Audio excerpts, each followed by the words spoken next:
పెద్దయ్య ఏమైనా తింటావా పెద్దయ్య? చాలా ఆకలిగా ఉందయ్యా. ఇదిగో పెద్దయ్య తిను.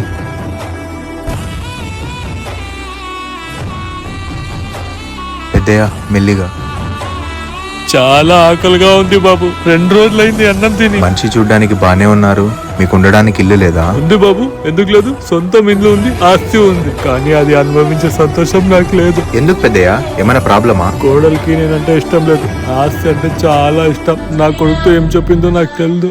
ఏ కష్టం రాకుండా పెంచిన తండ్రిని ఒక్క క్షణం కూడా ఆలోచించకుండా బయటికి ఎంటేశాడు బాబు. అందరితో ఉండి అలవాటు అయ్యింది. ఇలా రోడ్డున ఒంటరిగా ఉండాలంటే చాలా భయంగా ఉంది బాబు. చిన్నప్పుడే అమ్మా నాన్న చనిపోయారు, ఆ బాధ ఎట్లుంటుందో నాకు తెలుసు పెద్దయ్య. మీకేం అభ్యంతరం లేకపోతే మీరు మాతో పాటు వచ్చేయండి.